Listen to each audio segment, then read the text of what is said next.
तुमचीच वाट पाहत होते। नारद मुनी भेटून गेले का? ज्या गोष्टी मला तुमच्याकडून कळणं अपेक्षित होतं त्या गोष्टी मला नारद मुनींकडून कळल्या आहेत।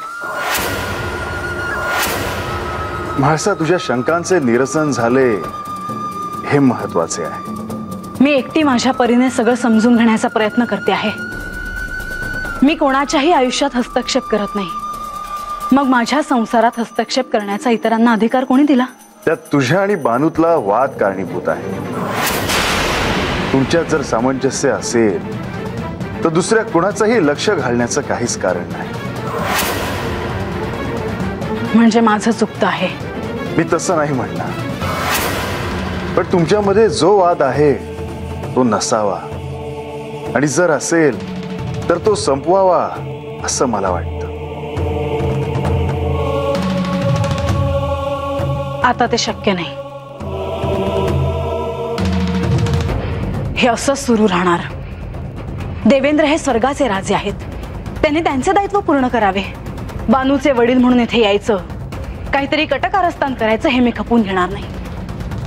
आणि म्हणूनच मी त्यांना या इथे बोलवलं होतं, परंतु त्यांनी त्यांची बाजू अत्यंत योग्य पद्धतीने मांडली म्हणून मला काहीच करता आले नाही।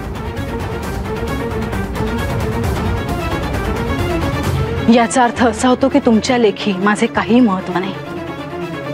मला काय वाटतं, माझ्या भावनांचं काय होतं आहे याचे तुम्हाला काही महत्व नाही।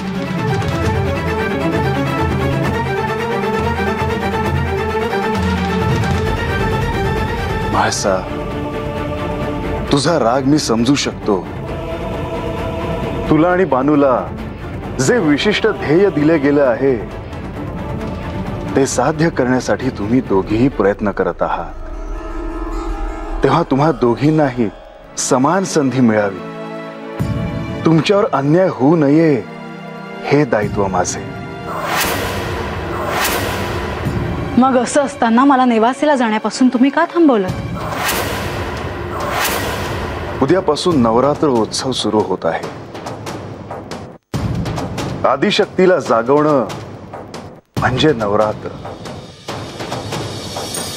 ह्यात गडावर जे आख्यान होणार आहे ते तुझ्यासाठी अत्यंत महत्वाचे आहे। ते तू ऐकावं, समजून घ्यावं असं मला वाटतं। पण आख्यानात माझ्या शंकांचं निष्पक्षपणे निरसन करणारा गणेश कुठे आहे?